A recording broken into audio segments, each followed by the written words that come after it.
Welcome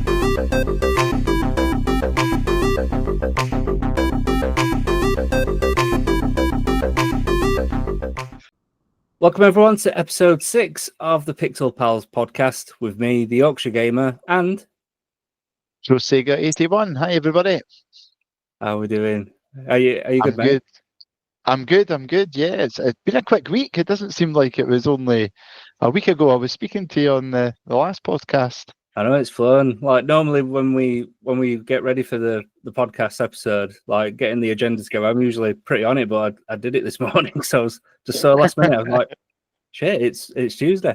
I know I don't know where the time's going. I mean, that's us into September already as well, which is obviously at the time of recording this, which is mad. It's absolutely mad. Flying, isn't it? Christmas before you know it. I know. But yeah, as always, for season 2, we have decided to bring a guest on every single episode. And this episode, we'd like to introduce Retro Jono. Welcome in. Hello. Pleasure to be here. How are we doing? We good? Absolutely fine. Been looking forward to this, along with being extremely nervous, but you know, I'm all right. Yeah, I think that's natural. To be honest, me and Dylan get quite nervous before the podcast, just in case we mess it up. But is this your podcast debut?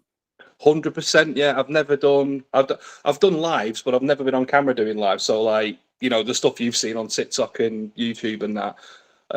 But I've never actually been on camera and just done a podcast before. No, it's my first time. Oh, sweet. Well, yeah. we'll try and be gentle.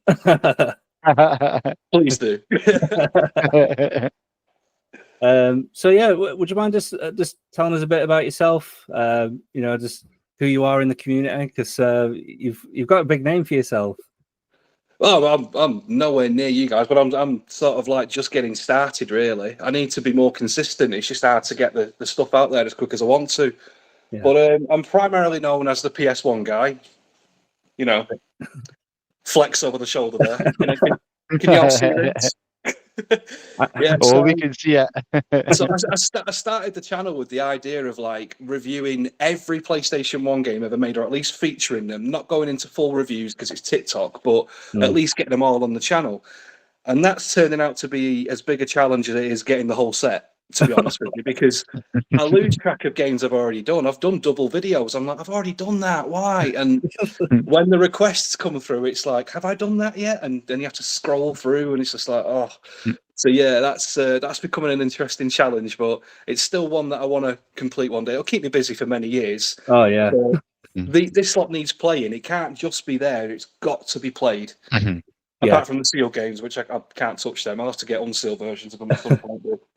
Pinnaby being one of them. Dying to play Pinnaby. Oh, Pinnaby. Have you got many sealed games then? I think a couple of the Phoenix games we've got are sealed. Shoot. There's one called Shoot 7. I think it is. Yeah, that's sealed. We've got a bike game in there that's sealed. I can't bloody remember the name of it. I think it's just one of the standard Phoenix games. But we were never looking for sealed games, but a friend of ours gave us Pinnaby, like handed it to us and wouldn't take a penny. Like, holy crap. That's my good friend Dan. Yeah, so I do need to find an unsealed copy of it at some point because I really want to play it. It looks a blast, and it's by Hudson, so it's good. It's quite a pricey one though as well, isn't it? Yeah, I think the last time I checked, it was topping out about 80 to 120 if it's complete. Yeah. So it's not a low end one, unfortunately, but it's usually how it goes, isn't it? Yeah, they're only going up in price as well. It's getting silly. Yeah, I've been looking for like bundles to buy because I'm trying to bulk out my collection. Mine looks a shambles compared to yours. It's so like neat just and tidy. Some front faces. Honestly, it changes everything. It makes it pop, you know, because the PS1 games, they're so colourful and so vibrant. So you know, it makes all that difference. But yeah, I've been looking for some bundles, but like people are asking for like £100 for 8 games, and you look at the games and there's nothing special. It's just filler. You know what I mean? It's just like. And the thing is that you actually then go online, you see what they're sold for on eBay, or you see what CX are asking. You're like, oh, it's filler, but it's expensive filler. Like, when did this happen? It's ridiculous. And we've done case replacement stuff, so we're looking at cheap bundles to, replace any cracked cases. So we're looking for immaculate cases, hard enough to find as it is. But we've found that even like FIFAs and Maddens and NHLs and stuff like that, things that you'd expect to be 50p to a pound, they're not. You're paying £3 to £5 each. It's like, crikey, when did this happen? I mean, since we finished collecting, I think we just finished at the right time because prices have just gone astronomical. I feel sorry for people doing it now because I think we did have a bit of the rub of the grain price wise, even though we did pay over for certain games because we wanted to get the collection done. Yeah. I really do feel sorry for people now, seeing how high some of them are. I've had people say to me, "Oh, how much is Klonoa?" I'm like, "Oh, it's about 40, 50 quid." No, no, it hasn't been that since 2017, apparently. So I was like, "Oh, going up towards 200 quid or something." Like, how?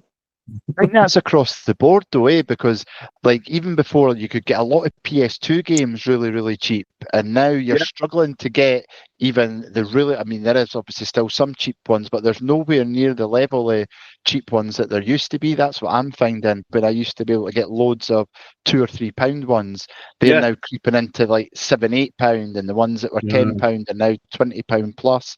Same with the Mega Drive as well. It's exactly the same. There's not very many £5 games I can pick up now. They're all just going up in price.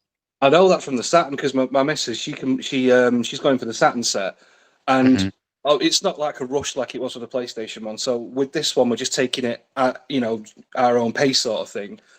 But some of the games that we've been seeing recently, like I think she needed Olympic soccer, and it was like £8. I'm like, £8? I'm sorry, hang on, it's Olympic soccer. No, it's not £8. But that was like the lowest of the low price wise. It's like, what's happening? I'm glad we got most of the big hitters out the way. I bought a Panzer Dragoon Saga. What a guy! I know, incredible marriage material right here. I bought that a while ago, and I've seen how high that is now. So I'm glad I did it when I had a bit of extra dollar about. I don't know if I love it that much. They're doing it now. I have to ask then, if you're saying you've got Sega Saturn, do you have the Street Fighter movie game? Have you got that on the Sega Saturn? I honestly don't know. I think it is a big hitter, like, but I had it when I was growing up, when I did have a Saturn. I don't have it now, but it's so cheesy, but it's just so good. I love the movie as well, but I just wondered if you maybe had it. Yeah, with Kylie as Cammy and everything. It's ultimate cheese. I thought, I like Mortal Kombat, so I'll like this. And I didn't realise the dynamic between them was going to be that different. Like, I mean, Mortal Kombat, especially Annihilation, you could grate the disc and cheese, pure cheddar would just fall off. But when Street Fighter, I don't think I was ready for that. I was like, what is this? But it has got a charm to it. It's got a real charm to it, I have to admit. Yeah. I do like it. It gets a lot of hate, but I do like it. I remember hearing stories. I think Van Damme was out his nut, as we would say in Scotland, for most of the movie. I don't think he probably remembers filming any of it back in his heyday, I think. I can actually picture that as well. My lord. Oh my god. Obviously I've got it on PlayStation 1, but I've never played it. Am I right in thinking it's full motion action, like sort of like it's a, how do you say, real characters like made into sprites? Yeah, so it's a bit like, obviously, like the Mortal Kombat type mechanics to it. It's really weird to describe because I played a lot of the arcade game version of it. The arcade one's a lot crisper. It's a lot faster as well than the PS1 version. But the PS1 version's cool because it's got a story mode to it as well. All right. Bits of the movie and things. I So know this. Yeah, if you've not played it, definitely play it. It's good, right? It is good. This is why I started the channel. Otherwise, these games would just not get played. It's just, this is why I'm doing it. I've got to start. I've got to immortalize them, get them out there, man. I've got to do it. So, defo. What point did you think, you know what, we're going to go for full PS1 collection? What like triggered it? This is my favorite story because it's so tragic. So it all started, I went to a boot fair and I found a copy of Rage Racer and it was immaculate and the lady just wanted £1 or something for it. It was so cheap. And Sam was like, "You haven't got a PS1." I'm like, "I know, but I've not played this since I was a kid. I really fancy it." Anyway, took it home, and I'm just there staring at it, and end up going on the Facebook groups locally, seeing if anyone's got a PlayStation. Pick one up for like 10, 15 quid. No games, just controllers. I think it had demo one with it, unboxed, standard as you like. Got it home, set it up, sat playing Rage Racer, and that just triggered something. I was like, I remember all the other games I had, and I just started having all these flashbacks and stuff. And I thought, I'll look, see if I can find any more PS1 games out in the wild. And that was around 2013. Anyway, cut to 2015, we had been coming across them here and there, getting really lucky with some local bundles. But we were putting them in these clear cases under the bed, and I was focusing on other stuff at the time. I was sort of like building modern collections and stuff. And then one day, my missus came in. She said, "John, have you seen under the bed? Have you actually gone and had a look at how many we've got?" And I'm like, "No." So what we did, we had quite a big front room, and we spread them across the entire front room and took a picture. And we looked, and I think there was like 120. Now, Klonoa was in there, Mortal Kombat 4. There was some pretty high-endish games. And we said to ourselves, "God, we must nearly have all of them, right?" I mean, because we're going off what we remember seeing in Blockbusters. We're remembering the demos, and I'm thinking, "God, let's just tell everyone that we're going to get every PlayStation 1 game ever made. Let's put it on Facebook. Let's put it on social media. Let's put it in all the gaming groups that we're on. Let's just say we're going to do it because we're nearly there." At this point, we had no flipping clue that we weren't even a 12th of the way of getting them, and we had no idea the prices that we were going to have to pay. So once we got our first definitive list from Retro Collect, who don't exist anymore, unfortunately, and we looked at the numbers and we just went, "What the hell have we done? We can't back out now," because we're so stubborn and awkward. But like, we're not backing out. We told everyone we're going to do this, and people have been messaging like, "How goeth the collection?" Swimmingly. Meanwhile, sat there going, "Value beans this week, value beans that week, value beans," and now we can almost get a third of Castlevania. And it's like,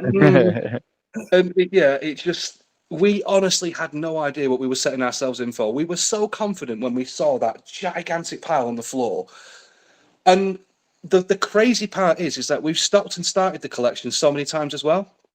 Like we decided later on, we were like, "No, every game has got to be complete. If it came with a demo, we have to have the demo. If it came with an extra manual or it came with a catalog, we can't have games that are missing inlays, manuals, anything." So we started again. We did quality control, went through the lot, and then we found out, and this is the worst one, when we thought we'd completed the set, we were actually we weren't aware that we were looking at the wrong list. Oh no. So we were announcing to everyone that we completed it, and all of a sudden, I can't remember exactly how it happened, but someone mentioned a game, something like C3 Racing, and I'm like, "I don't remember C3 Racing." Yeah, it's like Max Power Racing or something. I'm like, "Oh." So I went through the set, and I'm like, "Well, we ain't got that." And then someone ended up sending us another catalogue of games that they'd found, which was like PAL Euro and all that. And I was like, "Oh my God, we haven't done it. We're not done. We're not done." And we were absolutely like livid with ourselves that we've been suckered into this unofficial list. Yeah. And so, I mean, it was still impressive. It was like 1,403, but then we found out, no. You've still got a way to go yet. Get the value beans back out. You're not done. You're not done. You're not done. So, Did you find it started? Did you find it when you got the secondary list? Did you find it easier to get that list complete or the initial list? To an extent, there was a couple. There was one, I think it was called Yataman and You Don't Know Jack. They were just impossible to find, and it wasn't even about the prices. It was about the availability of them. They just weren't showing up anywhere. And it was like, well, we have to get them, and eventually you put enough SOSs out there. We had so many people like helping us with links and stuff, and I'm so grateful to every one of them for doing it.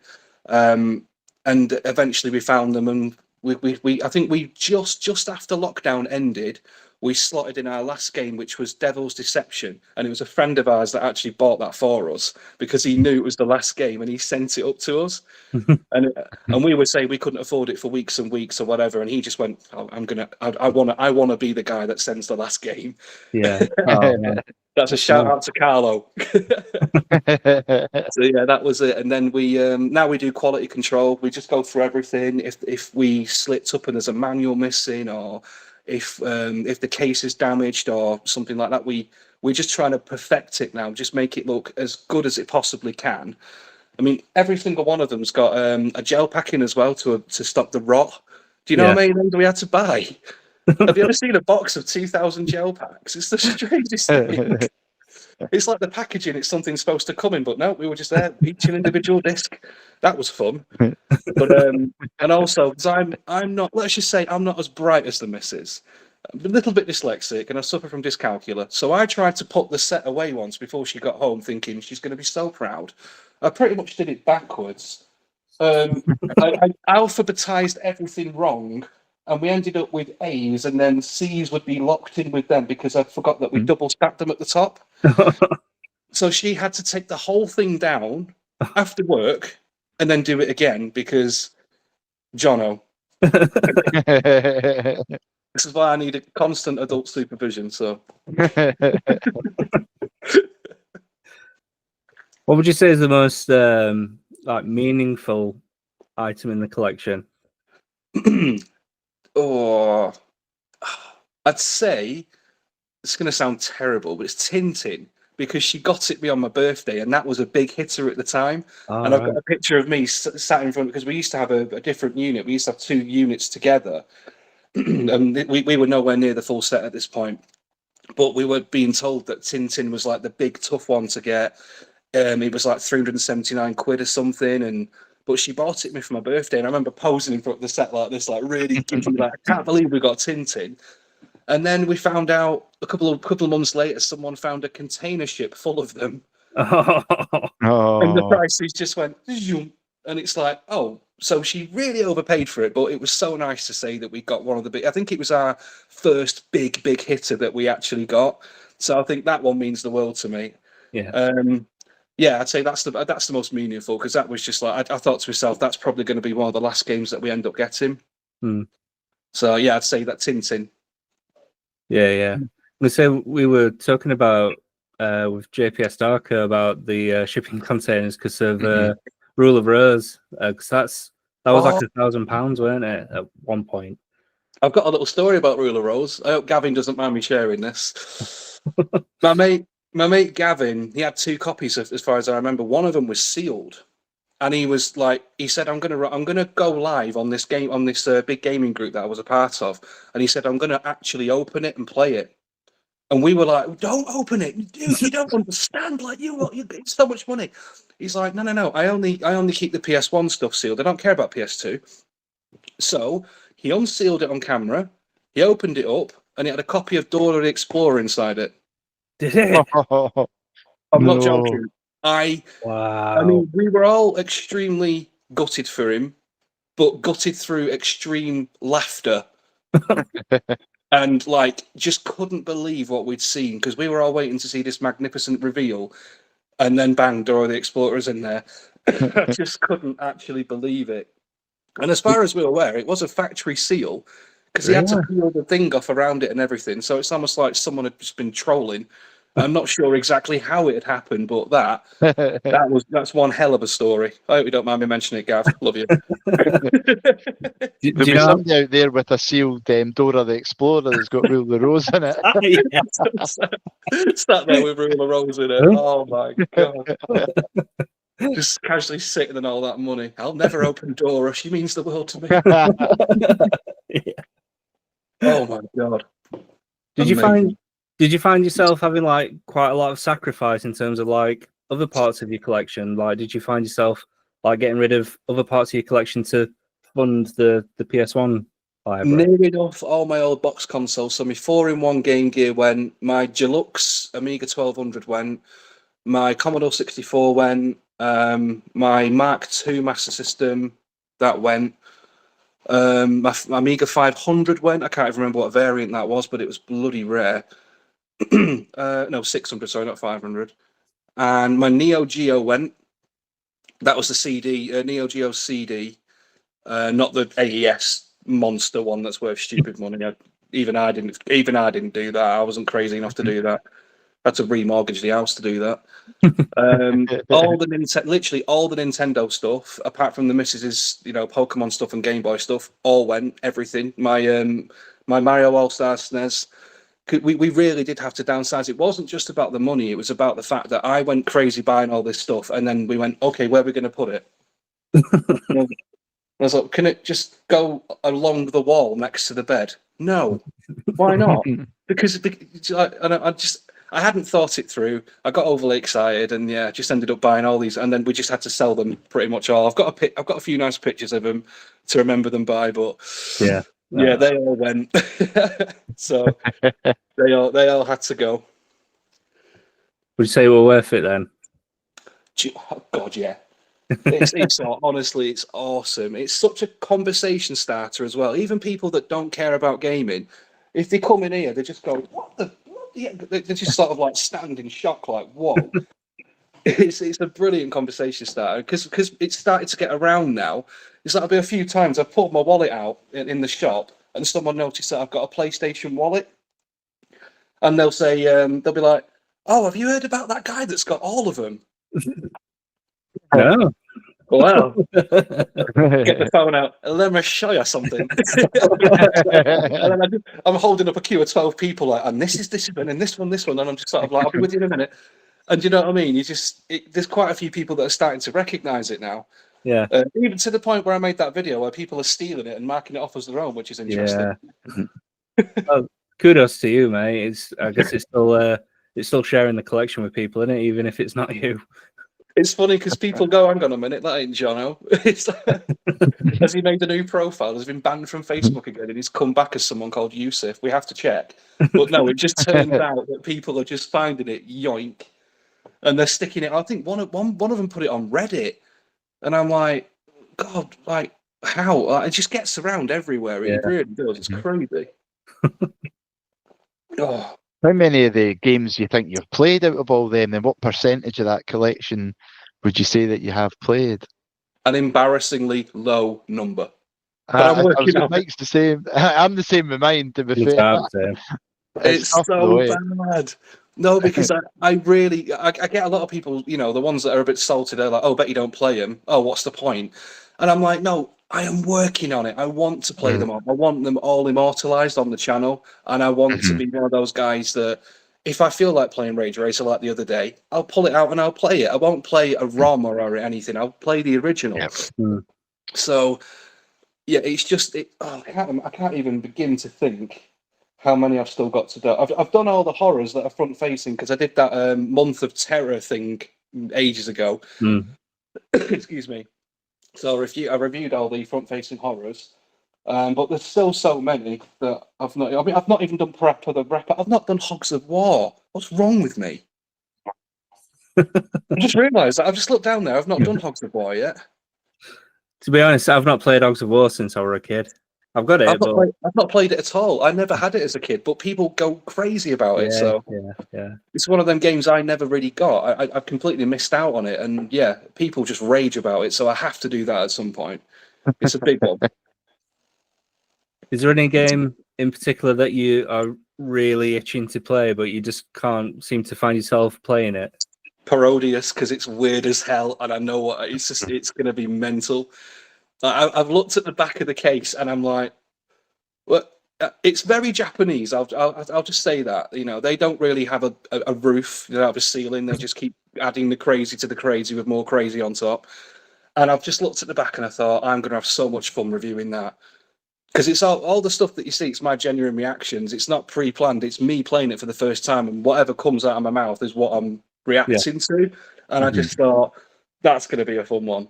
It looks absolutely mental. I've never heard of it. Yeah, it's 2D Japanese shooter. The graphics look really good. It's really vibrant.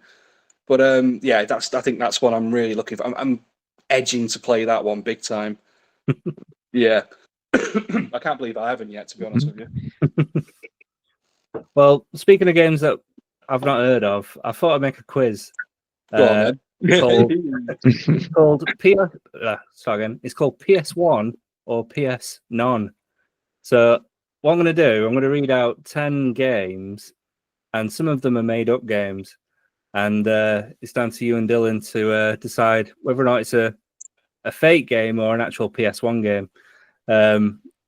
I feel like I've done you dirty here, Dylan, because I'm expecting to do very good here. I don't see me winning this one. No My chance. guy's Sega, right? I mean, come on. Can you imagine? I mean, with this backdrop, if I screw up, I mean, this is going to be one for the ages. You know what I mean? Pressure on me. There's no pressure on me. This is it now. This is make or break for Retro Jono. So what I'll do then, I'll read one out, but I'll come to you first, Jono, and then for question 2, I'll go to Dylan. But Yeah. obviously, you can either give us different answers or whatever. But yeah, I guess what region are we looking at? Is it PAL or is it just like NA? Because I don't. So I'm trying to get the excuses out of the way straight away. You see. Yeah, that's a good question. Let me just look at the correct ones. PAL. We'll say PAL region. Let's do this. Right then. So, Jono, your first game is Punky Skaters Underground Mayhem. Is that a real game or a fake game? No, that's got to be fake. I can see the P's. Well, near enough all of them. I feel like that's fake. What do you think, Dylan? I would have said fake as well because it just sounds too ridiculous. You are both correct. Yeah, that is super fake. Punky Skaters Underground Mayhem. Yes, I'm pretty sure I would have played that because of the name. It sounds all right, doesn't it? Right then, Dylan, this one's for you. No Fear Downhill Mountain Biking. I'll say that is a game. I'll say PS1. Not PS None. I'll say yeah, it is a game. What do you think, Jono? PS1, baby. Correct. Yeah, that is a PS1 game. I don't think I've really played that one. I think I played it again as a kid. I remember the graphics were quite impressive, especially the handlebar cam. Yeah, really yeah. smooth for PlayStation. It wasn't very polygony, so yeah, I do remember that. Yeah. Right, this one is for you, Jono, and the game is Bishy Bashi Special. Yep, PS1 game. Dylan? See, I would have said yes too. Is that not an arcade game as well? No. Bishy Bashi. I think it. That's why I would have. I've not got it. Yeah. I'll have to ask Jono. I do recognise the name. I think it is like an arcade game. Yeah. Similar to maybe like Bubble Bobble. I could just pull that out of the way. Castlevania might be blocking it. It's well hidden. Right, the next one is for you, Dylan, and it is Cybernetic Hamster Squad.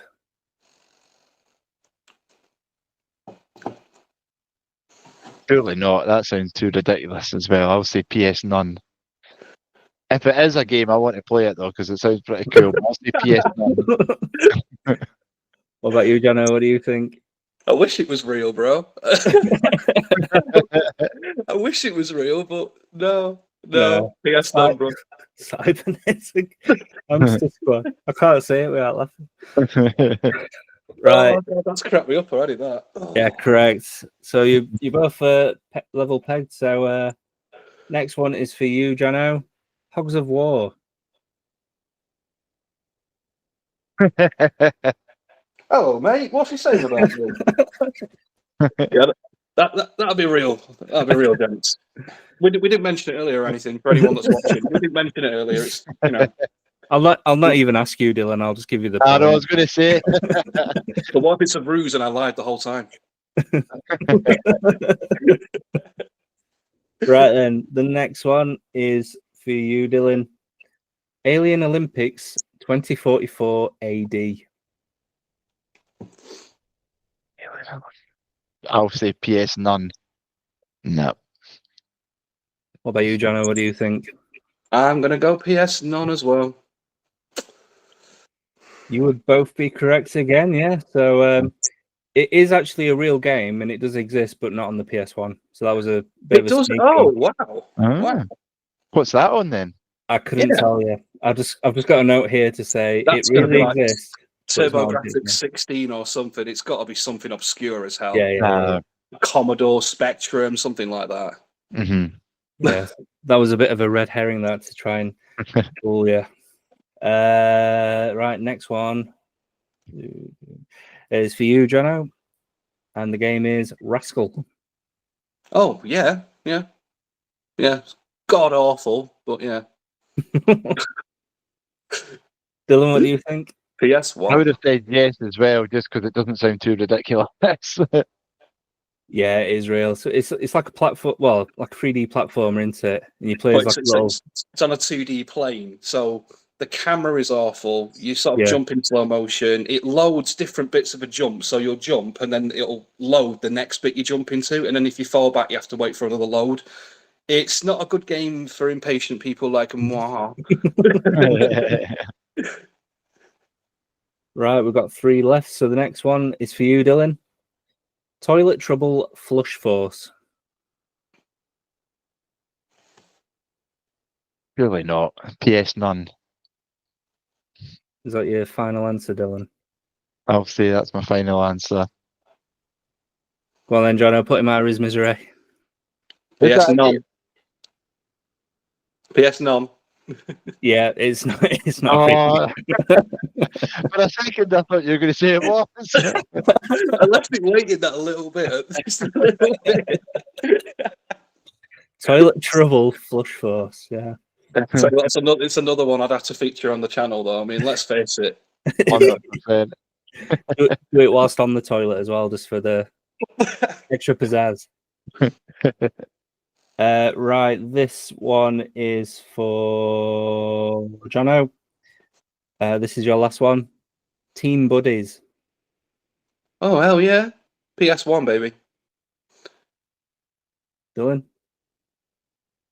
Yeah, I would have said no for that. Team Buddies. I would have said PS none. I don't know, but if it was me first, I would have said that. PS none. So Team Buddies is a real game. Yeah, it's a real PS1 game. It's hilarious. It's full of profanity, and a lot of parents were suckered into buying it for their kids because it looks cutesy, but it's full of foul language and just absolutely, it's just so vulgar. But it's fantastic. It is brilliant, honestly. It's a diamond of a game, that is. Every time I do a live, people ask me, "Have you got Team Buddies?" And I don't have it. But it's like, I think it's like 120 quid a minute. It's like it's really expensive. Well, Like stupidly. 50, 60 quid when I were after it. Yeah, it's stupid money, isn't it? Right then, so that means, Jono, you are on 9 points, and Dylan, you are on 8 points. And the last one's for you, Dylan. And the game is Tales of the Crystal Moon. I'll say PS1. It doesn't sound too ridiculous, so I'll say PS1. And Jono, what do you think? PS none. Congratulations, Jono. You got 10 out of 10. It is not a real game. Yeah. My son will rejoice. I am not a noob this day.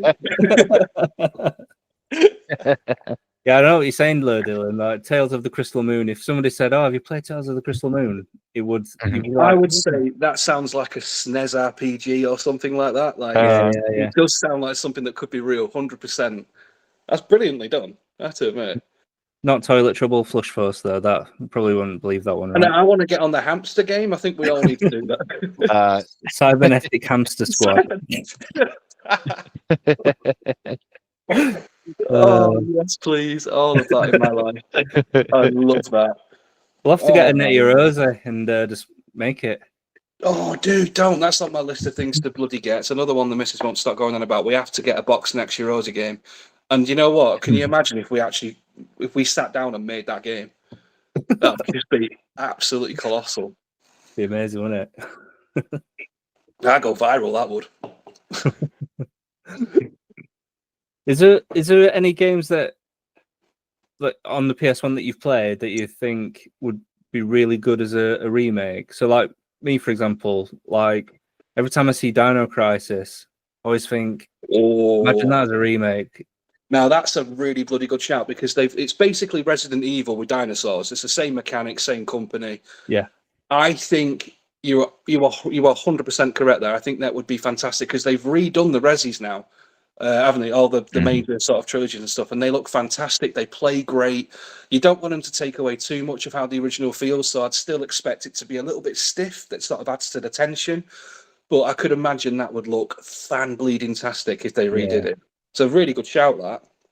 Me, I wouldn't want them to fiddle with it too much, but it would probably be Rage Racer because I mean I love it how it is.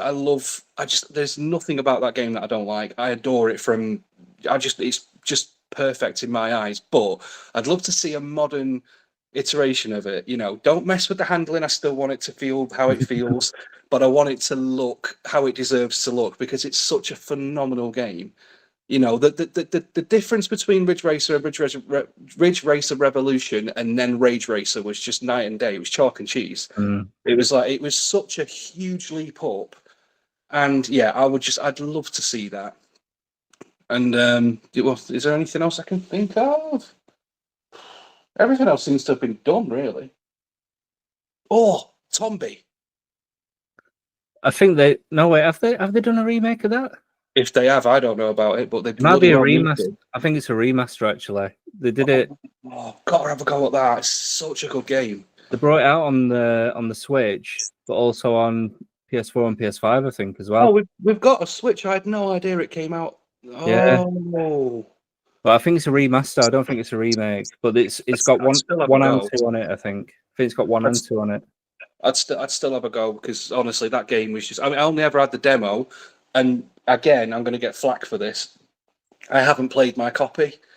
Like, I've only played the demo, and I think it was demo 17 on PlayStation Magazine Green Disc, and I remember it just being so good. It was so original.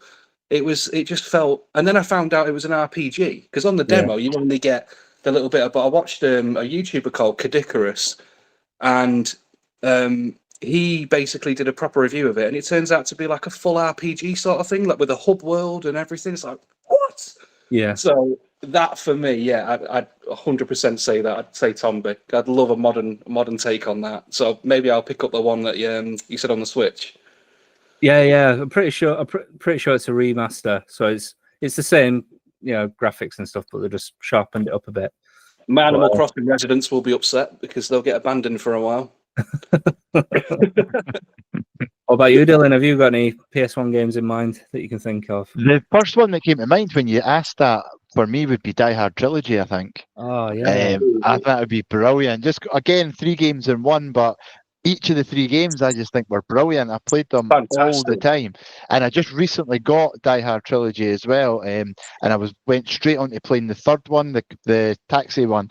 And I was like, man, it's so good. But yeah, I'd love to see that get remade, I think. I was terrible at the first one. I was terrible at Nakatomi Tower. I was so bad at the shooting. Yeah. But I remember because me and my mum used to have a light gun for Time Crisis and Point Blank, so we nailed the second one, which is the airport. Yep. And then me absolutely loving driving games. I just remember that taxi section was just phenomenal, especially at the time. Do you know what I mean? For it to offer so much. Yeah. That's it. I mean, you think about it, 3 completely different games, It's all in one. So yeah, it was definitely worth its money. That's a wicked shout. Mm-hmm. They brought out Die Hard Trilogy 2 as well. I've got it, but I've never played it. But looking at the back of it, it looks like it's exactly the same as like a third-person shooter for the first game, an arcade shoot 'em up style game for the second one, and then a driving game for the third one. Am I right in thinking that on the Saturn it's different? Like they because I remember looking in the magazines as a kid. I could go over there, but I'm incredibly lazy. And I remember, I honestly remember on the back of it, it looked completely different. It looked like the characters looked huge for whatever reason. It almost looked like someone had blown Virtual Fighter up. It was really polygony as well. Mm-hmm. And I remember thinking, that ain't Die Hard how I remember it, but I think that maybe the Saturn version was a bit different. It was. It was. I think it came as like Die Hard Arcade or something. But it reminds me a bit of Jackie Chan Stuntmaster, but the people Yeah. are a lot bigger, and it's like a platformer one. But it's not good at all. Like it's No. pretty bad. I've only played it through emulation, but it looks good. See, like the cover and everything, I thought this looks brilliant, and I played it, and I'm like, oh, this is so I'm bad. really glad that you've confirmed that because I thought, am I going absolutely balmy here and thinking of something else? But yeah, I just remember seeing it in magazines as a kid, like looking at the back of Games Master and whatnot. I'm thinking, that's not Die Hard. That just looks nothing like it. Like, oh well, at least that's confirmed. I'll have to fire that up at some point. And speaking of Jackie Chan, what that game blew me away. What a game that is! It's one of my favorite Played games that on the PS1. channel. I know. You mentioned it before you brought it out, and I was like, oh, so many people requested that game when I started doing the game requests themselves, and I was like, God, it can't be that good. It's Jackie Chan. I just thought it was going to be another movie rip or something, but oof, I was way off. I really loved it. I remember doing a feature on it, thinking, I'm going to come back to this one. This is one of them games that you know you're going to have another crack at it at some point. It's kind of like Streets of Rage, but like a more modernized version of it. But it's got stunts involved in it as well. It's just, yeah, I just love it. Quite And a big hitter now as well. It's quite a big hitter now, isn't it? Jackie Chan. Yeah, I think CEX sell it for about £200. That's complete, is it? 200. Yeah. It's crazy, I isn't it? remember what it was. I think it was around £80 when we were. If you could find it, it was around £80. But yeah, like we said, just bloody climbing so high now. Some of the prices, it's just getting ridiculous. Do you think it'll ever come back down, or do you think it'll just slowly creep up and up and up? No, honestly, it's so hard to say. It depends on how many end up back in circulation. You know, I can't see it myself at the minute. I feel like they're all starting to level out now. They're not, from what I've seen, because I've been trying to help other people with their sets, and they've been like, I've got a few friends from Europe, like Italy, Norway. The prices over there are worse than what we have in the UK. So they asked me if I could. Yeah, their market is insane. So what I used to do for a lot of them, especially the Norwegian guys, they'd order stuff from eBay UK, people that wouldn't post. They'd send it to me, and then I'd post it to them, sort of thing. So that I was like the man in the middle. And they were like super like grateful for it and everything. But I was like, I want to help other people get there because I hate the idea of people struggling, especially when they've got an unfair region, sort of like an increase in price in their region. Yeah, and it's just like, nah, man, I want everyone to have the same sort of success I've had with it because, you know, it's a hell of a feeling. It's, you know, when you start getting all them big hitters off and you know you can see the finish line, it's an amazing feeling. They say at the minute I'm on the Platinum collection, and I think, you know, like similar to what you were saying earlier, you had a dodgy list. I think I've got a dodgy list as well because, like, there's like FIFA 2001, 2002, 2003, 4, and 5. Yeah. That apparently all had platinums. But if I go into like Google and put, I don't know, FIFA 2004, and I go on images, there's literally no evidence anywhere that there was ever a platinum for it. To be fair, I do believe there is, though, because that was a huge seller. It had to have done. That's what I thought. Yeah. So I don't know whether it maybe could have been like I don't know, like in Spain or Italy or Germany or France. You know, that's where the platinum was released, because I have found that there are a small handful of platinums that were only released in those countries and not in the UK. I remember you telling me. I was like, what? I didn't actually know that. I got one. Actually, it came this morning. Star Wars. Is it Rebel Assault 2? I think so. Wait, one sec. I'll grab it. 1 second. Yeah, I'm gonna say Star Wars isn't my forte. I can't remember half of them. I remember Phantom Menace. That one there. So bad. The big cake one. Is it a big cake one? Yeah. So I got that this morning, but if you can probably tell on the front, it reads in German. So this one it was only released in Germany, the platinum version. So it didn't have a UK release. So now I'm questioning myself. Do I just go for the full platinum set? Yeah. Or do I just stick to UK? Because it's going to get a bit silly if I'm going to have to try and source these ones. Luckily, that was on eBay. I had to pay it in euros and stuff like that. But You've put me off wanting to do it now that I know that it's not as simple as just getting them over here. Because, like, yeah, you know, the missus was on about getting the platinums not too long ago, and I said, can't we just get the white label ones, you know, the double games instead? And so that's what we're doing now instead, because I thought doing the platinums again. So I've set myself the impossible task of the Amiga situation, you know, the Amiga CD32. I'm just an absolute idiot. I shouldn't be allowed to do things or announce them.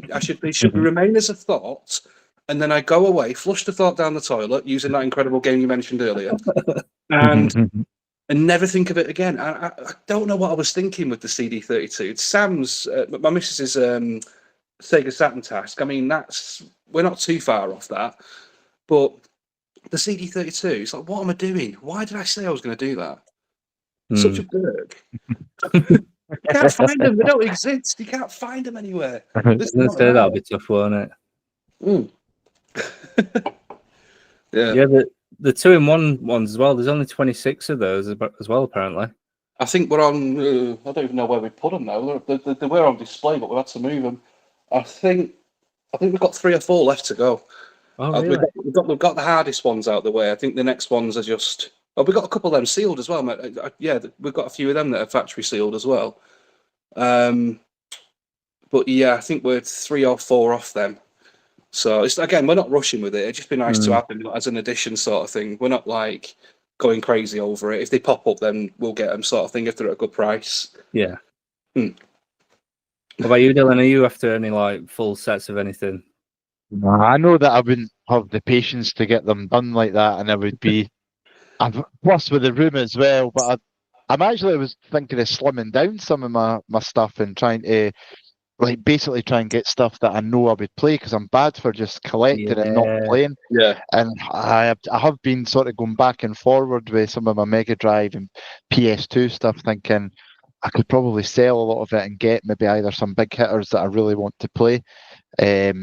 But I know I wouldn't have the patience to try and finish a collection. Like, no way. Trust me, I totally get that. I was saying to you, wasn't I, before lockdown hit and I lost my business, I was so close to having a Mega Drive set as well. I was over halfway the Master System set, and I had no choice. I had to let it all go. My car got broken into and all sorts and the police came round to talk about my car and said, "Oh, by the way, we know what you do. It's not classed as a vital job sort of thing, so you can't do it." So I ended up bringing all Sega stuff down. I was like, right, it's got to go. It's got to go. I remember the last game that sold was Truxton as well. And I remember that feeling of thinking, could I have just kept Truxton? Because I really, really loved Truxton. It was such a good game. But yeah, so it sucks. I'm not trying to rebuild it now, but going for the full set again, definitely not. I'm not even going to. I'm not even trying it. I'm not trying it. I could win the lottery and I still wouldn't do it, because it's about finding them now. They're so hard to get hold of some of them. Yeah. It's crazy. Exclusivity is just. People seem to be holding on to them. Even when you go to like CEX, I don't know if it's the same in your guys' areas, but it's so bare. Like, there's hardly any PS2 games there. There's maybe 2 or 3 PlayStation 1. You're lucky if you get a couple of Mega Drive. There's just. I don't think people are trading in games, or if they are selling them, I think they must just be selling them between other collectors. They're not really going out into the wild now. I've noticed a big difference with it. Ours is pretty barren, to be honest with you. I think the only thing I've ever used my CEX for locally was like Christmas presents for the missus, like in terms of Switch games she wanted, Pokemon stuff if they've got it, if I can't get it on the group. But in terms of going in for retro, there's no point. There's just nothing there anymore. And the stuff that is in there is so high priced. You know, it's crazy, some of the prices. But then you find out it's pretty much what they're selling for, you know? I think they do help drive the ceiling of what prices, what you can ask for as a trader in particular. Yeah. They really do have that corner, don't they? So I was going to say, I think CX have set the bar now, aren't they? And people automatic, I see videos of people going to car boots and stuff, and they're picking up a game, scanning the barcode, and they're using the CEX app, and they're going, "That's exactly it. That's worth that." So I'll, they've set the bar, haven't they? So it used to be eBay sold listings, and then you take away the fees, yeah, postage or whatever, work out the average from which ones you see. that's how we were doing it a lot when I was doing trading in particular. But that just, I mean, like I said, CEX just had a whole new dynamic to it, and they were like, people just say, okay, what's the trading voucher price, all this, that, the other? Can you undercut their buying now price? That's all. That's all they ask for. So, yeah, local traders. I was one of them. We all just got put on our backsides because people wanted us to start doing tradings. It's like, I can't do tradings. I'm an individual. You know, I'm not CEX. I'm not a company. And they were expecting you to meet the same sort of criteria that CX do. I'm like, it doesn't work like that. No. You can't do that, you know. So it is unfortunate, but you know, there's nothing you can do about it. CX is going nowhere. I mean, they came when I think it was it Game Station disappeared, which I was so sad about. They were great. Yeah, I love Game Station. Oh, I miss that place. Game had started to stop selling their sort of older stuff. So CEX just found the perfect time to come in and just completely dominate the market, didn't it? Even our local cash generator shut down. That used to be a great place for, like, you know, fishing for sort of like fodder for PS1 sort of things. They were brilliant for that, and they went as well. They ended up out of business because no one can compete with CEX. Oh man.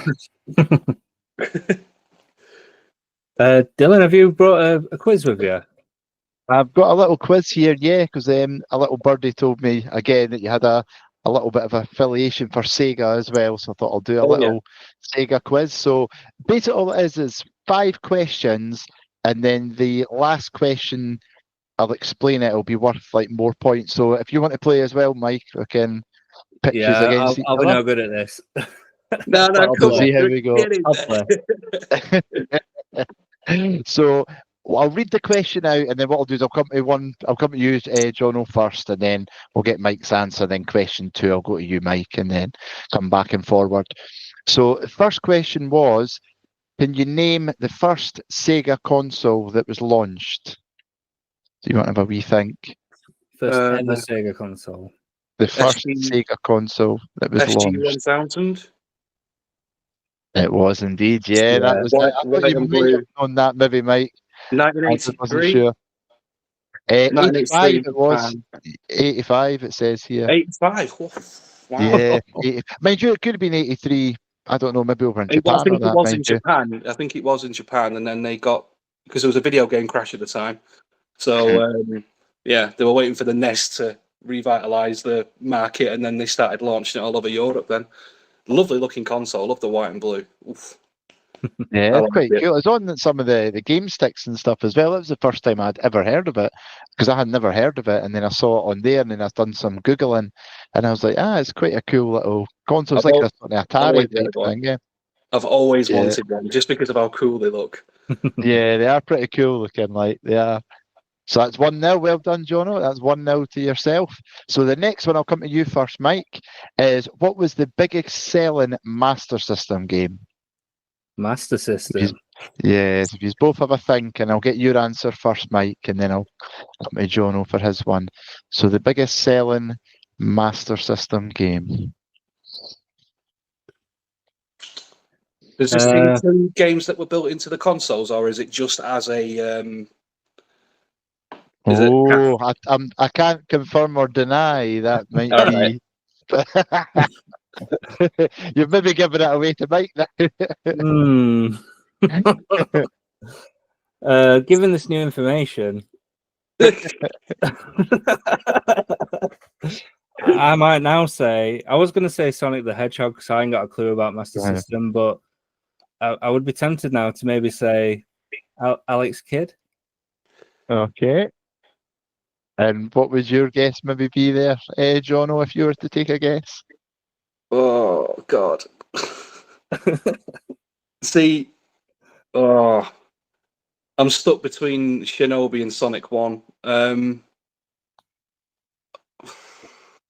Oh, God. It's got to be Sonic 1, surely.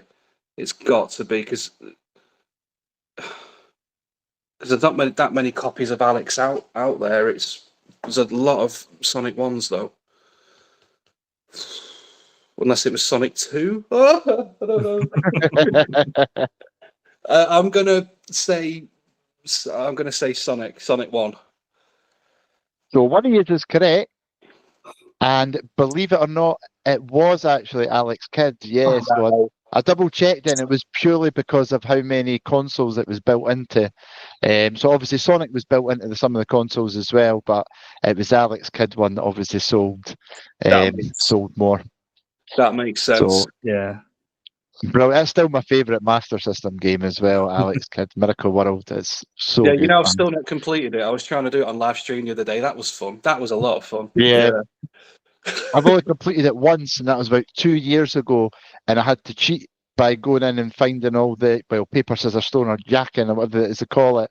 So I knew how to do it. I could do it when I was young, when I was a kid. I could do it, but now I just couldn't remember the combos, so I had to have them all written down on a piece of paper. I'm the furthest I've ever been on it. I will get back to it and do it on a live and try and complete it for the first time. So, first game I ever played. I'm now 38. I started playing it when I was 3, and I've not completed it. And it's just not acceptable. I've got to crack on with it. I've got to do it. Yeah, it's such a good game too. It still is brilliant to play it even now. It's so much fun. So that's brought it equal there. So that's 1 apiece now. Ooh. So come to yourself, Jono, first. So I'll read out the questions, have a think of your answers, and then I'll ask for your answer first, Jono. And it's, which Sega console was the first to include a built-in modem for online play? Mega Drive. Okay. I'm going to say Dreamcast. Oh, wait. No, sorry, I didn't realise. Okay, no. Let me explain my answer. I remember they had this little compatible thing where you could go on like a dial-up thing for the Mega Drive. It was like the earliest days of the internet. That's where I've just screwed myself there. It is the Dreamcast. Right. It is the Dreamcast, you're right. So I think because that was built in, that must have been the important bit there. So well done there, I honestly Mike. thought then I've completely missed something about the Mega Drive then.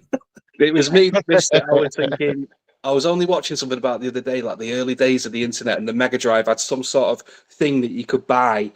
I mean, I didn't have it. Internet didn't exist to me then, but there was something you could buy, and you could go on like the early stages of the actual World Wide Web, or whatever it was called back then. But I should have waited for my brain to process it. Usually happens.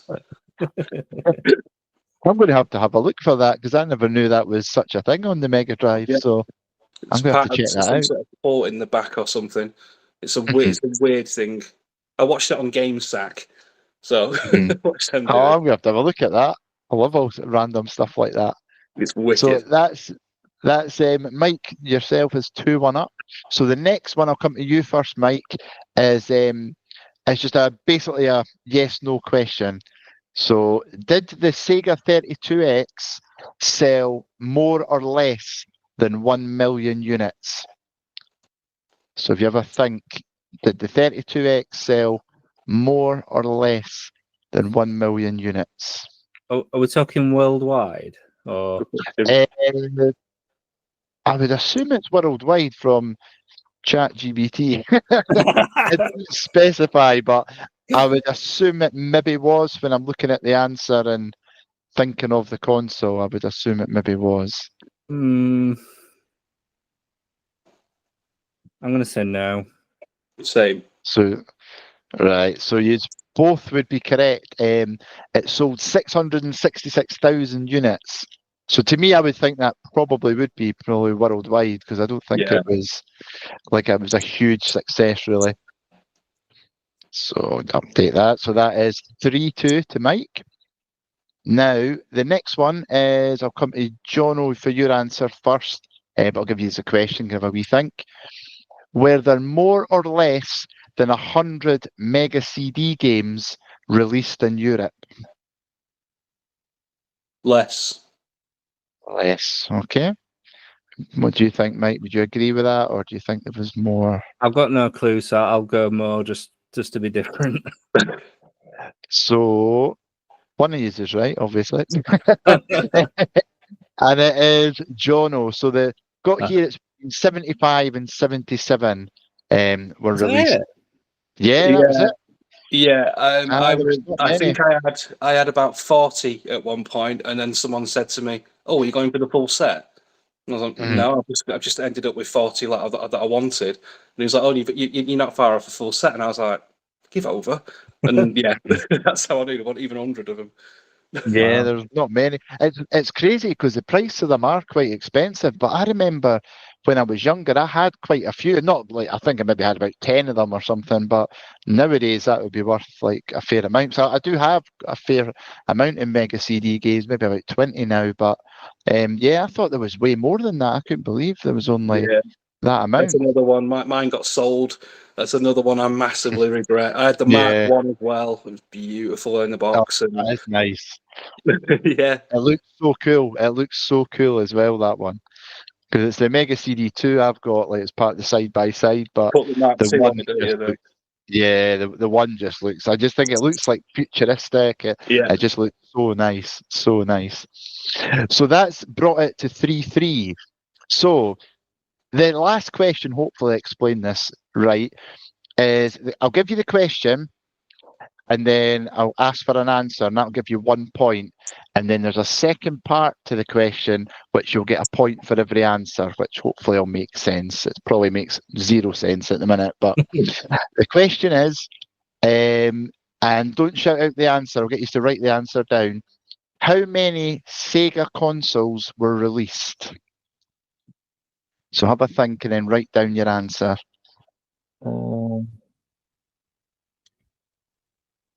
There's got to be a fair few, right? Are we talking handhelds as well? Are we... Yeah, handhelds are included as well. Yeah, I was just about to say that. So it's consoles and handhelds. Gosh. So you can let me know once you have got a ballpark figure answer. If you're Yeah. both ready. Yeah, ready. Okay.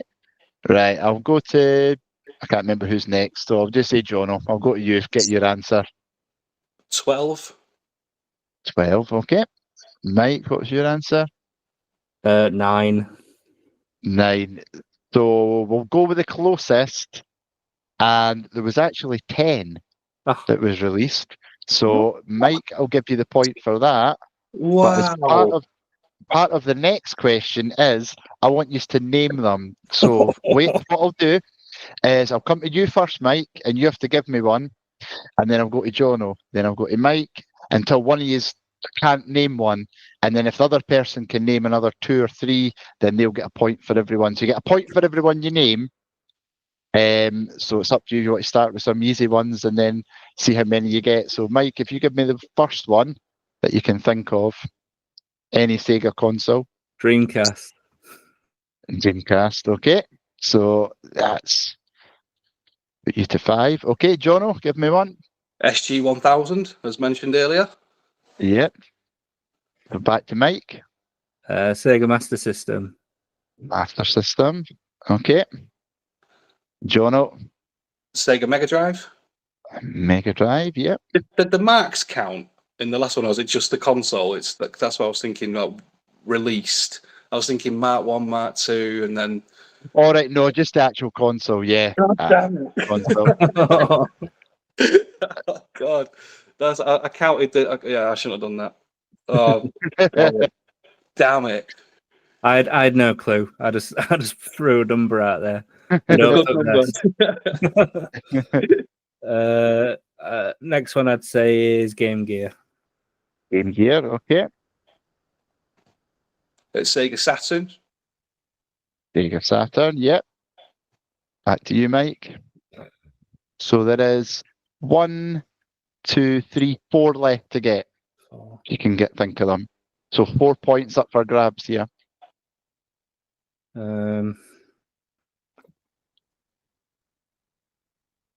Nah, I think that's it for me. Tapped out. Okay, Sega, so we'll be back to Jono. Sega Nomad. Oh, Nomad. I totally forgot about that one. That was one I never got. So one more to take the lead and to win the game. Mega CD. There you go. Mega CD. Well played. Well played. Can you get the full ones that are on the left, do you think? Can you do the home run? So there's 2 to get. And one of these I never knew, so I wouldn't have got, but one of them. There's another SG out there, but I think there is, and I can't remember I think there's number. Is it Sega Mark Two, Sega Mark Two, or Sega Mark Three? But I think it was called SG over in Japan. I'm not sure. Nah, I've not got that on the list. Like, nah. One of them we've mentioned already, if that's any help. That we've missed. Oh, really? In one of my questions. Oh, I'm going to kick myself on this answer. I am. Oh my! I'm trying to think what we haven't said. You said Dreamcast, didn't you? Yeah, I said Dreamcast. Yeah. I can't think of any. I said Saturn, Mega Drive, Nomad, Game Gear, SG 1000, Master System. Oh god! Oh man, I don't know what's going on with my brain right now. Nomad. How do I not know this? The fact you got the Nomad one is impressive because that's one I didn't know, and there was another one I didn't know. It's only because I want one so badly, and I've never owned one. I've always wanted one, man. They do look cool. I had heard of them, but when this list came up, I completely forgot about it. I'll put you out your misery. So it was the 32X. Nobody said the 32X again.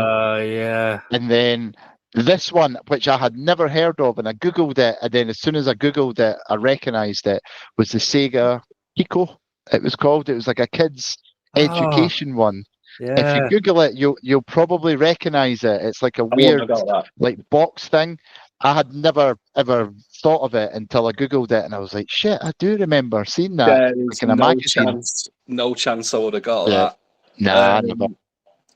Though I'm really annoyed about the 32X, but I think if it had sold more than 1 million units, we'd know what it was. Exactly. But no, well done, guys. That was 8-7 to Jono in that. Oh, well done, Jono. So that was very well done, guys. Very well done. Oh man, I can't believe I forgot 32X right at the end there. Literally just talking about it. What an absolute brain fart that was. Oh lordy lord. Oh. It's a shandy. It's gone to my head, hasn't it? That's it. Blame it. So yeah, I do have another quiz. It's going to be the last quiz, unfortunately, but this is the ultimate PS1 showdown. So luckily, they are multiple choice. So you're going to have some clues there. And Dylan, obviously, you can play along as well. I've got to be better than the Sega one. Oh, God. You did better than me, mate. I ain't got a clue when it comes to I've got Sega, no excuses. I grew up with that bloody company. I've got no excuse. So yeah, basically these are all it's just general knowledge about games that were released in the PAL region and stuff like that. So yeah, what I'll do, I'll just quickly get my tally ready. There we go. So again, Jono, as you are the guest, we'll come to you first. And the first question is, how many officially released PAL PS1 games are there? So it's multiple choice. So there's 4 choices. These might not be accurate. You'll have to tell us. Yeah. Maybe you can turn around and just count how many you've got, and then we can. Might take a while, mate. So option A is 1,343. Option B is 1,766. Option C is 1,987. And option D is 2,143. So how many games were officially released in the PAL region on the PS1? It's got to be B, because it can't be less than the UK one, which was 1,403. So that's including Europe as well, PAL wise, right? Yeah, I think so. Yeah, Europe. Yeah, it's got to be B. What do you reckon, Dylan? I would have guessed A for some reason. I thought I had maybe asked you this before, and it was like 1,300 odd. So I think I would have said A. I wish. So the answer, yeah, correct. It is B, 1,766, give or take. I don't know if that number is accurate. It's so ambiguous, mate. That's the thing. It is so hard to find a definitive list, and there are so many lists out there that they don't just duplicate, but they also include the platinum and they include like special editions and stuff like that. That's Yeah. why we had to do, when we found out there were special editions of certain games, we were like, okay, well, we have to get them as well then, just to be sure that we did it. But yeah, well done. Got that one correct. So Dylan, I'll come to you for this one. Which PAL exclusive PS1 game is known for its extremely limited release and high collector value? Is it A, Siphon Filter 3? Is it B, Adidas Power Soccer International 97? I said that weird. Is it C, The Adventures of Lomax? Or is it D, Haunted House?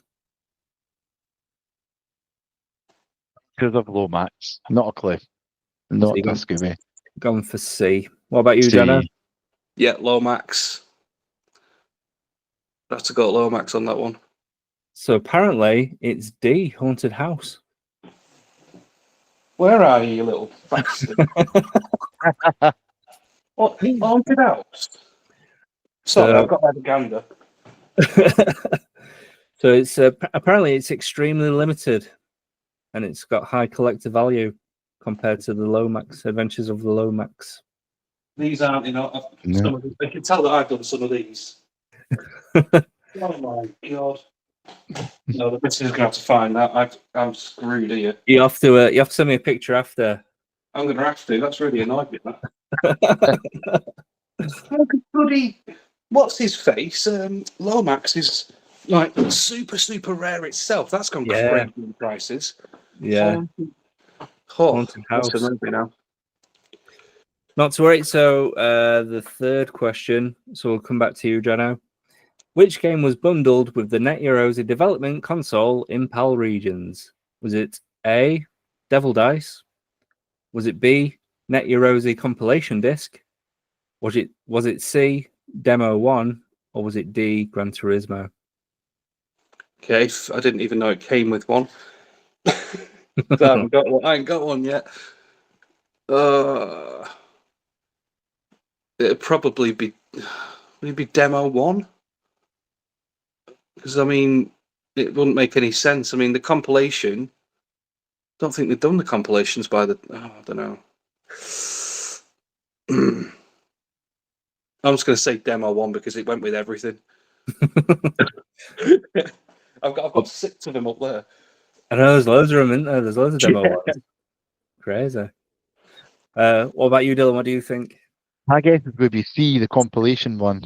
That would be my guess. Oh, the NetEurosi compilation disc. Aye, that one. Was that C? That was B. B. B. Sorry, B. Aye, that one. So yeah, Dylan actually gets that one. So apparently, yeah, NetEurosi compilation disc came with the NetEurosi development console. I've never heard of it. The reason I thought it didn't is because they put it on a demo. That's the demo I've done on my channel. I thought, wow, I need to get one of them. I know. They are pricey though as well, aren't they? Like, God, there's thousands. To get one in like working condition as well. And we have to have it boxed. She won't let us have unboxed consoles. They have to be boxed so they can go on display. Yeah, that's like the holy grail, isn't it? It's got to be, yeah. That'll be like the last thing that we ever get PlayStation 1 wise. It's got to be. Right, Dylan, this next one's for you. So, which PAL PS1 game was developed by Psygnosis and features futuristic anti-gravity racing? Is it A, Roll Cage? Is it B, Wipeout? Is it C, G-Police? Or is it D, Colony Wars? Wipeout was the only thing I was thinking of when you read the question, so I'll go with Wipeout. And what about you, Jono? I'm actually going to go with Roll Cage because I thought Wipeout as well, but I want to say something different just in case. Yeah, so it's Wipeout, that one. It's Wipeout, yeah. Yeah. I was thinking it, but I thought, you dropped Roll Cage in there, and I thought, that's futuristic, but I can't remember if it was Psygnosis that did it. It's got a banging soundtrack as well, Roll Cage. Works on CD player if you want to get it a go one time. If you've got a CD player, put it in your car. Yeah, I don't know where the one in my car is, to be honest. It's all too high tech for me in there. I don't know what's going on. Right, the next one. So this one is for you, Jono. So which of these games was released only in Italy and is considered one of the rarest PAL PS1 titles? Is it A, Terracon? Is it B, Luciano Pavarotti, Music of the Maestro? Is it C, Taxi 2? Or is it D, Spice World? What was the first one? Terracon. Terracon. Was that Italian? What was the second one? Luciano Pavarotti, Music of the Maestro. I think some of these might be made up, just to I'm give you gonna a bit of a clue. I'm gonna have to go with Terracon because it just doesn't. Yeah, it's not. Yeah, I'm gonna stick with Terracon. I've got What would it. I forgot it was Italian. I'm going to say you- Pavarotti one, but now I'm thinking that's a made-up name. But I was going to say Pavarotti because that was the first one that came into my head when you read the four out.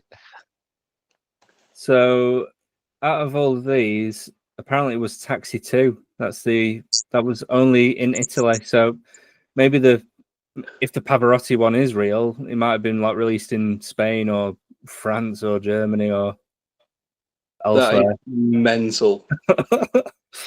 Yeah, Taxi 2 apparently. Mm. I didn't even realize that was on PS1. I thought Yeah. that was just Dreamcast. No, that was that's Crazy Taxi in it. I think there's another one called Taxi as well. Yeah. Just Taxi and Taxi 2. Apparently they're quite rare. I've not played it, but it'll be based on the film, no doubt. Yeah. Right, the next one. So this one is for Dylan. Yep. So which PAL exclusive game is a rhythm-based title featuring the Spice Girls? Is it A, Dance UK? Is it B, Spice World? Is it C, Pop Stars? Or is it D, Groove Party? I would have to take a stab in the dark with Spice World, I think. Just a wee one. Just a little one, yeah. I'll not bother asking you, Jono. I'm gonna go Roll Cage again. That seems weird. Spice World. Yeah, Spice World. Nice easy one chucked in there. Right. Jono, which PAL title is a rare 2D platformer that never received a platinum re-release and is highly sought after? Is it A, Tomb? Is it B, Rayman? C, Heart of Darkness? Or D, Pandemonium? Tombe. Gonna have to say Tombe, even though it was 2.5D. But I'm sure I've seen platinums of the others to an extent. Oh, yeah, I'm gonna go with Tombe. And what do you think, Dylan? See, my thought was Pandemonium when you read that out. So I'll say Pandemonium. So the correct answer is Tombe. Yeah, it never got a platinum. But the Crazy. rest It became known as a cult classic, which I thought was a bit. But it's just strange how that happened because everyone had that demo, surely, you know? yeah, I feel like everyone's played it, but hardly anyone else. I don't remember seeing it in Blockbusters or anything, so maybe it was just like limited quantities in the shops that were used. I don't know. yeah. Like back in the day, I only ever played the demo as well, and I played it to death as well. Yeah, same. Absolutely loved it. But yeah, like you were saying earlier, like the fact that it's an RPG, it's just like whoa, there's like a brand new layer to it. It's amazing. I can't wait to start playing it again, man. I can't wait. I'm gonna have to. Right, Dylan, this next one is for you. Which game has multiple disc variants across different countries, making it a nightmare for completionists? Is it A, Worms Armageddon? Is it B, Final Fantasy VIII? Is it C, Gran Turismo 2? Or is it D, Theme Park World? We'll say Final Fantasy VIII would be my guess. What about you, Jonah? Gran Turismo, maybe. I don't know. Honestly, that is a tricky one, that, for completionists. I just remember there being different looking discs of GT out there that I saw because I ended up with a few of them somehow. I'm sure I did. But I don't know. I'll stick with Gran Turismo. So the answer is Final Fantasy VIII. Yeah, I'm it. Yeah, so apparently No. it had loads of different like disc artwork compared to the PAL region. Really? Apparently, yeah. I know they had like cover artwork, but I don't think the discs would be that different. Yeah, you'd think, wouldn't you? Like, probably save them money not to mess about changing all designs and stuff. Oh, they made enough back from it, didn't they? They sold a fair few. Well, right, next one. So this one is for Jono. So which of these PAL PS1 games came with a bonus music CD in some regions? Was it Wipeout 2097, Tony Hawk's Pro Skater 2, Gran Turismo, or Cool Borders 2? It's a tough one, this one. Cool Borders 2. I'm stabbing at that, really. What do you think? I'd say Tony Hawk, just because it was so iconic with music and soundtrack to it. I'll say Tony Hawk. So unfortunately, you're both wrong. It's Wipeout 2097. How the hell did I not know that? I didn't know that either. The missus would, guarantee. Guarantee she'd know that, and she'd be slapping me right now. Like, really? Yeah, there were. I remember there was like a small handful of PS1 games that came with music. I think like was it Mickey's Wild Adventure that had like a music CD variant, and I thought you were going to say Castlevania. Symphony at Night. Oh yeah, that's got one as well, isn't it? Yeah, that's what I was thinking. I thought, oh, he's going to say Castlevania here. And I was like, no, he's not said it. Bollocks. But I think it was good. Like, it's a nice little touch in there. I've got a copy of, I think it's Dave Mirra BMX Freestyle. And that variant, it's got a music CD with it as well. Yeah. Quite cool, isn't it? It's good that they did that. Right, the next one then, which is for Dylan, is it? I think it is now, yeah. Yeah. I think so, yeah. So which game had a PAL release with a holographic cover variant? So was it Driver? Was it Time Crisis? Was it Final Fantasy IX? Or was it Soul Blade? I'll say Final Fantasy IX. And Jono, what do you Driver. think? Driver. Yeah, so the answer is Soul Blade, apparently. Oh. Why do I have this memory of... I feel like I've got a memory of like a blue case with a tyre and a wheel, and it's sort of I don't know, maybe it was a magazine or something. I feel like I saw something in there and it was holographic-y. I know what you mean. Because to be honest, when I first read that, I thought, oh, Driver. I thought the same, but then, no. I'm going to have to look that up because... doing rubbish at this, I am. To be honest, like I say, it's a showdown. It's supposed to be tough, so don't worry.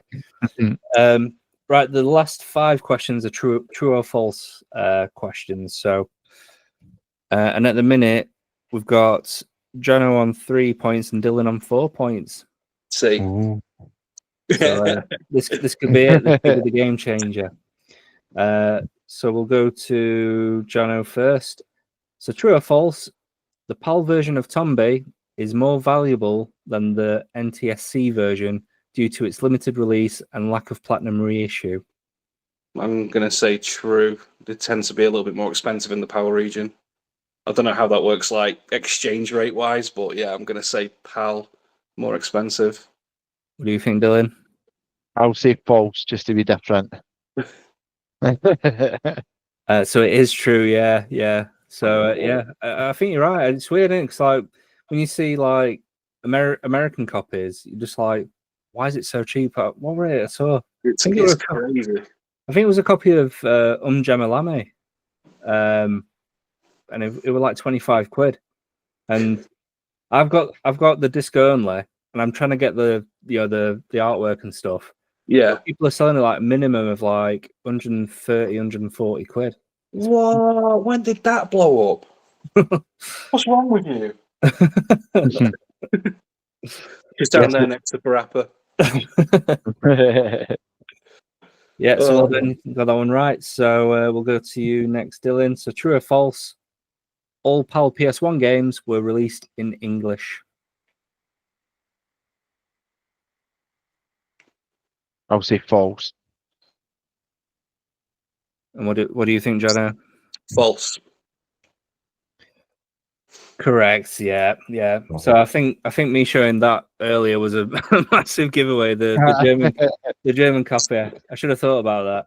I wasn't thinking of that. I was thinking of the. No, there's a German game show set. There's like 3 volumes of them for the PAL region, and they've got a really weird name like Giaz or so Giaz or something like that. Oh. And it's 3 volumes of them. And then you've got, I think Yataman might have been foreign as well. There's a few Italian exclusives in there.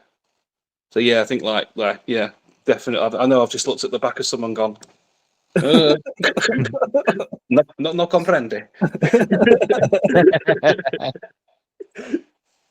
Right, then. So we'll come to you, Jono. So true or false? The PAL region includes Australia, Europe, and parts of the Middle East. I'm gonna say false on that. What do you think, Dylan? I'm going to say true after what Jamie said about the PS2 games that he got that were classed as PAL region ones in Australia on one of our podcasts. So I will say true. Yeah, it is true. Yeah. Oh, it's the Middle East that threw me off. I'm thinking I've never had a game from the Middle East or seen a release there. To be honest, Jono, like about I think it was 2 years ago now, I went to India with work, and I went into this mall, and there was a CEX in there, and I was like, "What? CEX in India?" And I went in, and everything was PAL. It was all PAL region. What? So yeah, I was just like, and honestly, some of the games are dirt cheap, like just because of the exchange rate. So I bought, is it Sackboy for the PS5? Has he got his own game now then? Yeah, like yeah. Oh, bless. So like 2 years ago, when I was in India, that was selling for like 50 quid, and it still sells for about 40 quid here. And in that CEX, it was 12 quid. So I was like, I'll take that with me. I was picking up PS3 games for like 30 pence each. It was crazy. You can't do that anywhere anymore, can you? Especially not at CEX. Yeah. Worst thing was though, I had to make an account whilst I was there. And they're like, "What's your address?" I'm like, "I don't live in India. Can I just give you my hotel address?" And like, "No, I can't accept that." I went, "Can I use your address?" They ended up just making a random account for me just so I could buy some games off him. It was crazy. That's pretty wicked, though. To be fair. Is that not when you took like a bunch of like handhelds and stuff with you, thinking you were going to do TikTok Shop, when you got over there and then realised that TikTok wasn't in India? Or something? Was that it? TikTok's banned in India. No So I logged into the hotel Wi-Fi, went to click on TikTok, and just got this big banner that says "not available in your country." I'm like, what? And I did a quick Google, and yeah, India's banned TikTok. So I had to buy VPN just so I could pretend I was in Manchester, just so I could get onto TikTok. So I literally brought a suitcase just full of like TikTok shop items, like handheld and stuff, and I was going to do like long form YouTube videos to review them and stuff. Yeah. And I was just like, "You're joking?" Yeah, that was fun. Right, we've got 2 more left. Is it Dylan next? I think so. Yeah, I think it is. Yeah. Cool. So, true or false? Crash Team Racing was released in PAL regions with a different intro cutscene than the NTSC version. I would say false. Not a clue. What about you, Jenna? What do you think? I haven't got a clue either, and I should, but I've never played an NTSC game in my life, I don't think, so I'm going to say false as well. It just seemed quite a generic intro. Correct. Yeah, false. Yeah. I can't see there being a reason why they would do that, to be honest. Yeah, like I say, it's just a pretty generic game, isn't it? So, Right, last one. So, Jono, true or false? PAL PS1 discs are region locked and cannot be played on NTSC consoles without modification. Is that true or false? I'm going to say true. Dylan? Oh, that's true as well, yeah. And you would both be correct. Yeah, absolutely true. That pause had True. me absolutely bricking, bro. Yeah. I thought, I can't get this wrong. Come on. Come on. Mr. Chipped PS1 as a kid.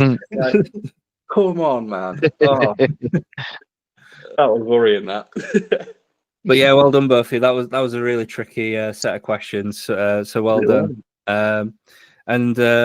You both finished on 8 points. So yeah, well done. And You should be bloody proud, There we sir. go. Be proud. Be proud. And I don't have a final round or anything. So yeah, that's it. Well done. I'll take that. Excellent. Right, yeah. So we're actually coming up to the end of the podcast, but we do like to do one last thing, which is something called keep, shelf, delete.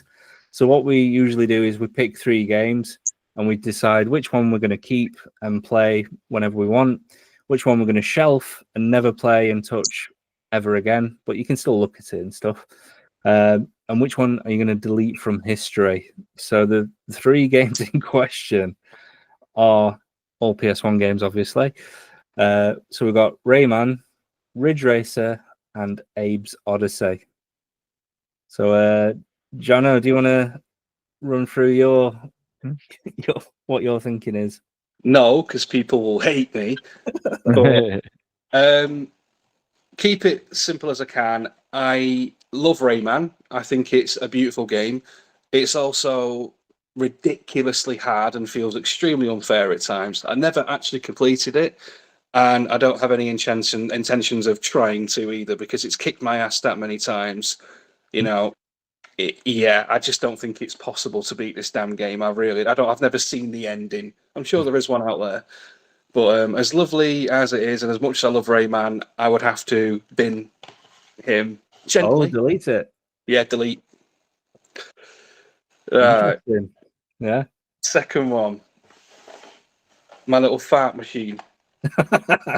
Abe himself. The laughter that this little dude has brought to me over the years, it's insane. I could just stay on the voice speak, the game speak screen. Yeah. I could just stay on there for ages and ages. But it is a game I've actually completed 100% with all the Mudokons saved and a memory card somewhere I've still got. Oh, wow. So I've done it. So I was going to say, if I hadn't, then this would be the game that I just kept and played forever, because you want to aim to beat it and do the best you can at it. I've done that. So this would be shelved. And Ridge Racer, most days there's not really a moment where I don't want to play Ridge Racer or Rage Racer. So it doesn't matter if it's a short game. You can just keep constantly chasing your own lap time and perfecting drifts and just taking in the pure 1995, 94, 95 nostalgia that it brings to you. So this is the one that I can't imagine a world where I can't play Ridge Racer. Mm-hmm. I can't do it. So yeah, that'd be keep and play. It's a hard thing to. It's a really difficult selection you gave me there. I'm not gonna lie. Yeah, difficult. Yeah. I wanted to be really tough with this one and the fairly early releases as well, aren't they, for PS1? Yeah. So it's quite likely that a lot of people who had the PS1 play them. That's what I mean. There's a huge nostalgic connection between them, because if you didn't own them, guarantee you played them on demo. Yeah. It would have been. It's a really good selection. That. What about you, Dylan? Have you had a think? I struggled with this one, to be honest. So my theory was Ridge Racer I would delete, because there's other games out there that were similar enough, and plus I'm absolutely terrible at any racing game anyway. So I thought, well, there's other ones there that I could play that was close to it. So that was the one that I deleted. And these two are the ones I keep going back and forward on, and I think I would shelve Rayman, I think, because it is bloody hard, and it would just annoy me. I don't think I could see myself having to play that all the time, just with the rage that I would get with it. So I do agree with you on that one, Jono. So I think I would shelf that, and then Abe's I would keep. I've played quite a few times that game, and it is funny, and that's something that I don't think would drive you insane if you had to keep it to play it. So I would keep that. Spot on. Yeah. Yeah, it's good that. It's funny because we've all done something slightly different. So for me, I would actually get rid of Abe's Oddysee.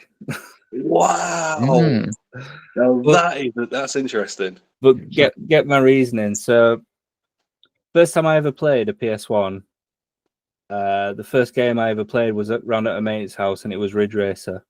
And I went from playing like Micro Machines on a Mega Drive to being inside a car on an actual racetrack, and there's like 3D helicopters flying across, and you're going into tunnels, and there's like waterfalls, and it was just like, wow, this is the next big thing.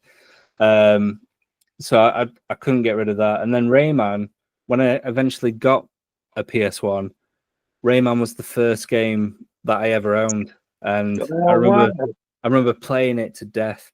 Never completed it because it's hard, especially for like a 10-year-old at the time. It was way too hard. That washing machine boss still gives me nightmares, man.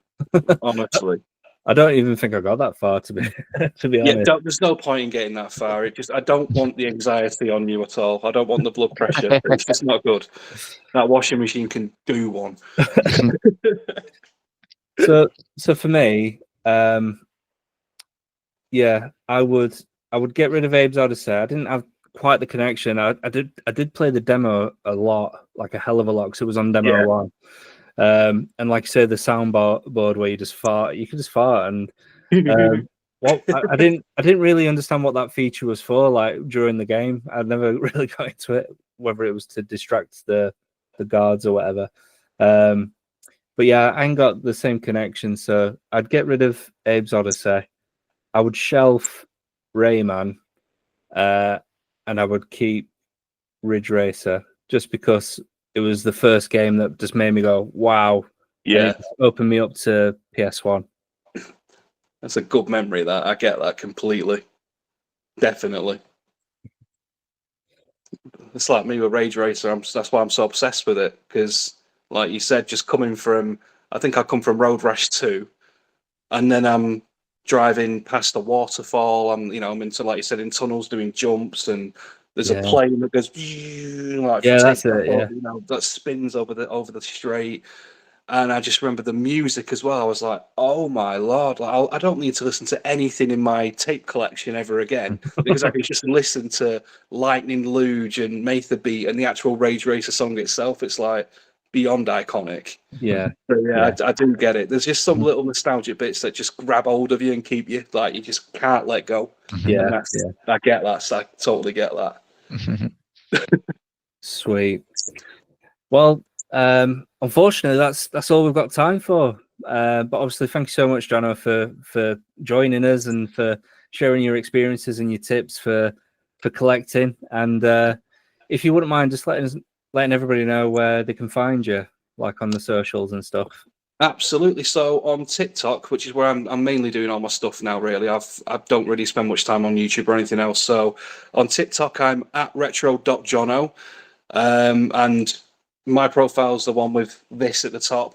So it's the one, it just stands out a little bit. Like I said, I'm new. I'm relatively new. I'm not putting out as much content as I should be, but I'm going to work on that very, very, very soon. So yeah, thank you guys so much for having me on, man. It's been amazing. Apart from how bad I was at the bloody the quiz. I knew it had happened. The showdown quiz has just ruined me, man. It's a pressure. Yeah, that's it. They are designed to be tough. Like, we use you in with the PS1 or PS9, and then we do a mean quiz. Like, we do it with everyone. But to be honest, like the questions that I was asking, I didn't know half of them. Like what was it? The Soul Blade one. with the holographic cover.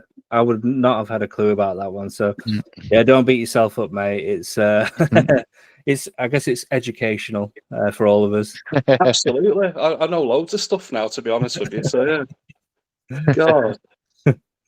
Any last words from you, Dylan? No, just thank you for coming on, Jono. It's been really, really good. A good laugh, a good banter, and yeah, it's been interesting to just learning about how you built your collection and stuff like that as well. Because I think there is a lot of people out there that probably want to start doing things like that, but just maybe don't know how massive a task it actually can be. Yeah. Monumental, but it is worth it. It's worth it. I'll say it to everybody: if you can do it and you got the patience, just do it because it feels phenomenal. It really does. Nice one, mate. But yeah, thanks again for coming on.